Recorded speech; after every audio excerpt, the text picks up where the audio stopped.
Na cidade de Chipre, em 300 a.C., vivia um comerciante muito rico chamado Zeno. Durante uma viagem da Fenícia ao Pireu, seu barco afundou, junto com toda a sua carga.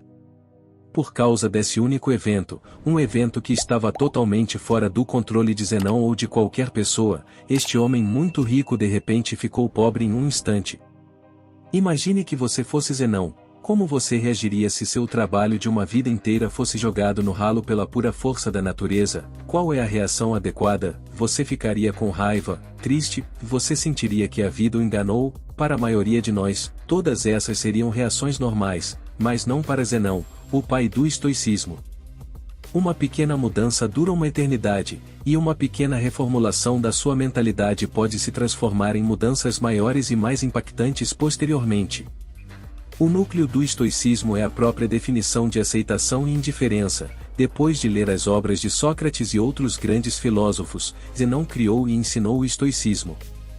Segundo Zeno, embora não tenhamos muito controle sobre o que nos acontece, temos o controle de como isso nos afeta, e devemos usar esse controle com grande efeito, em vez de chorar sobre o leite derramado, ou neste caso, mercadorias afogadas. Zeno concentrou-se em manter sua compostura sobre a situação, mantendo-se calmo e neutro, apesar de sua situação. Hoje, as pessoas inadvertidamente veem os estoicos como pessoas que não podem ser quebradas, pessoas que não costumam permanecer nos extremos emocionais, passando por coisas como ataques de raiva ou crises de ansiedade, mas a ideia original por trás do estoicismo era muito mais do que isso. Em vez de apenas uma maneira de descrever pessoas sem emoção, o estoicismo era uma maneira de ver, descrever e compreender o mundo, era um modo de vida, e esse modo de vida durou séculos. A filosofia estoica pode ser aplicada a situações hoje da mesma forma que foi aplicado há milhares de anos, e seus benefícios são igualmente impactantes. O estoicismo nos permite processar essas emoções e experiências negativas, e transformá-las em pensamentos que nos dão uma perspectiva única do mundo. Perspectiva é tudo, e todos no mundo têm experiências diferentes, e portanto, diferentes perspectivas sobre as coisas. Os estoicos se reuniam, discutiam e ensinavam filosofia em um lugar público. Sua filosofia geral era amplamente conhecida. Eles acreditavam que os princípios estoicos poderiam beneficiar muito a qualquer um e a todos, e por isso não fazia sentido para eles esconderem esse conhecimento por trás das quatro paredes de uma escola, ou dos pátios do palácio. Como resultado, todos, de escravos a imperadores, podiam aprender e se tornar estoicos, e eles o fizeram. Alguns dos estoicos mais notáveis do mundo incluem Epíteto, que se traduz em o adquirido ou como ele já foi possuído como escravo, Sêneca, que era um estadista de renome, e Marco Aurélio, um imperador romano e um dos homens mais poderosos que já viveu. Os primeiros estoicos praticavam o que pregavam, evitando todas as formas de segregação e liderando a luta contra a desigualdade. Eles até inventaram a palavra cosmopolita, que significa literalmente o cidadão do mundo. Quando as pessoas ouvem essa palavra, pensamos em cidades como Nova York, Toronto, Dubai e Londres de tão diversos que elas são. Esse era o tipo de unidade e união que os estoicos pregavam. Na época da fundação do estoicismo, as mulheres não tinham permissão para seguir a filosofia, mas os estoicos discordavam disso completamente. Musonio Rufo, professor de Epíteto, disse uma vez: não são apenas os homens que possuem ânsia e uma inclinação natural para a virtude, mas as mulheres também. As mulheres são satisfeitas não menos que os homens por atos nobres e justos, e rejeitar o oposto de tais ações. Sendo assim, por que é apropriado que os homens determinem como elas podem viver bem, isto é, praticar filosofia, mas não as mulheres? Mesmo em uma época em que não era popular, as mulheres foram autorizadas a aprender livremente sobre o estoicismo e se tornarem elas mesmas estoicas. Então, por que tantas pessoas adotam o estoicismo como um modo de vida? Em um mundo cheio de reviravoltas inesperadas, nossas emoções tendem a atrapalhar as coisas. Na realidade, não ficamos tristes porque coisas ruins acontecem conosco, ficamos tristes porque coisas ruins inesperadas acontecem conosco. A chuva é uma coisa boa, ajuda a regar nossas plantas, fornece água para o gado e mantém a temperatura fresca e úmida. Mas a verdade é, quando aquela nuvem escura te pega do lado de fora sem guarda-chuva, nunca é uma boa experiência. Então, por que não começamos a chorar quando começa a chover? É porque embora a situação seja ruim, aprendemos a esperar chuva, é algo inevitável, não podemos controlar o clima, embora seja uma porcaria, mas a chuva sempre passa e a luz volta. O estoicismo nos ensina que devemos esperar tudo de ruim que possa acontecer, imagine o pior resultado e fique contente sabendo que isso pode acontecer. Um dos exercícios estoicos é conhecido como o desconforto voluntário, um exercício para aumentar os sentimentos de gratidão. Durma no chão da sua cozinha, tomando banho frio quando você normalmente toma os quentes, não comer nada além de batatas por alguns dias, coisas assim. Este exercício ajuda você a entender que, por mais difícil que seja, você ainda sobreviverá e potencialmente prosperará se sua mentalidade estiver correta, por ser capaz de suportar nessas situações desconfortáveis. Indiretamente preparamos nosso mental para futuros infortúnios.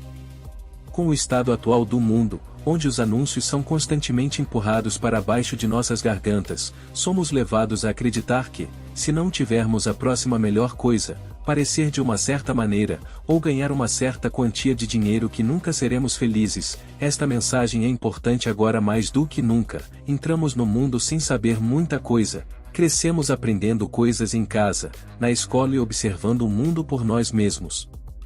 A questão é que, essas três fontes de conhecimento nos ensinam de maneiras diferentes. Precisamos internalizar todo esse conhecimento? Se fizermos isso, podemos inconscientemente estar definindo expectativas irreais para nossas vidas, deixando, desapontados e insatisfeitos no final. Isso não é jeito de viver. Em vez disso, devemos nos concentrar em melhorar a nós mesmos. Para nós, devemos fazer as coisas, por nós mesmos, e somente por essa razão. Anexando qualquer externo esperança ou apegos secundários às ações que tomamos quase sempre levam ao desapontamento. Na maioria das vezes, acabamos tentando preencher esse vazio com coisas externas, gastando todo o seu dinheiro em um carro chique, uma casa ou até mesmo começando uma família. Às vezes fazemos todas essas coisas pelo seu valor externo, e não pelo seu valor interno. Mas, o estoicismo ensina que, se você aborda a vida dessa maneira, você coloca sua felicidade nas mãos de forças externas, forças que sempre podem falhar, carros quase sempre quebram, desastres naturais varrem cidades inteiras e as taxas de divórcio aumentam cada vez mais a cada ano, mas mesmo as coisas gratuitas da vida têm um custo. O custo do espaço, tanto físico quanto mental. Como escreveu Sêneca certa vez, aprender a viver com menos criará espaço em sua vida para as coisas que realmente importam para você. Em vez disso, devemos colocar nossa felicidade em nosso valor intrínseco como seres humanos e não em coisas que podemos adquirir fisicamente. Devemos escolher fazer o nosso melhor para manter a cabeça fria. Para que eu possa dizer claramente a mim mesmo quais são os externos que não estão sob meu controle, e que têm a ver com as escolhas que eu realmente controlo. Os estoicos ensinaram que devemos aprender a separar o que podemos controlar do que não podemos controlar. Precisamos determinar nosso valor não a partir de coisas que não podemos controlar, mas das coisas que podemos. Se esforçar por metas é uma boa característica, mas desmoronar quando essas coisas não acontecem do seu jeito é, do ponto de vista estoico, é inútil. Fazer vídeos no YouTube é muito mais fácil do que ser um imperador romano, mas ainda pode provar ser um desafio às vezes. Primeiro, você deve formar sua ideia, que leva uma eternidade. Em seguida, pesquisar essa ideia, jogar fora, porque é uma droga, começar de novo, roteirizar o vídeo, criar o vídeo, editar, fazer a miniatura, o título e tudo. Mas antes de clicar no upload, tudo até o ponto em que você clica em upload depende de você. No entanto, depois de clicar no botão de upload, o poder muda para o algoritmo do YouTube. Ainda assim, muitas pessoas julgam o sucesso de seu canal do YouTube ou conta do Instagram com base em quantas visualizações e assinantes ou seguidores que eles têm, cujas métricas, em sua maioria, estão além do seu controle. Os estoicos ensinaram que, em vez disso, você deve julgar o sucesso de seu trabalho com base na quantidade de esforço que você coloca, e não no resultado de suas esperanças externas. Confie no processo. Viver com menos significa desvincular-se das algemas sociais que você essencialmente colocou. Você mesmo.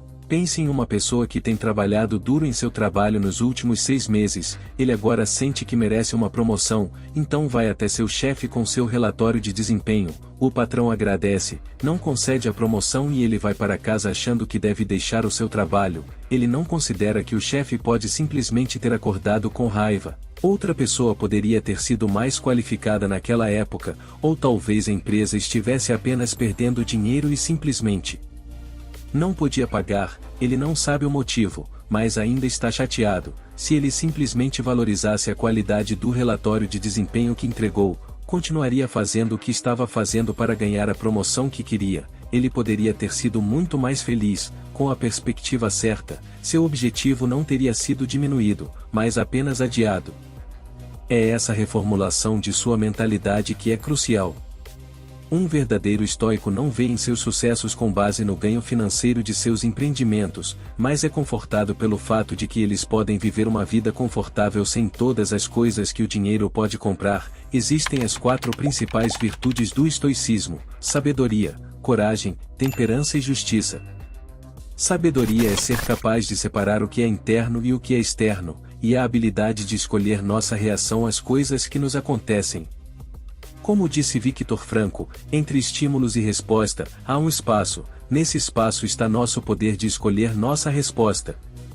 Coragem, 2 palavras, persistir e resistir. Temperança, ou moderação, é o que acabei de fazer lá, fazendo mais com menos, dizendo mais com menos palavras. Enquanto Jeff Bezos e Elon Musk lutam no topo da lista da Forbes, os estoicos acreditam que o limite da riqueza deve ser simplesmente ter o essencial, e então ter o que é suficiente.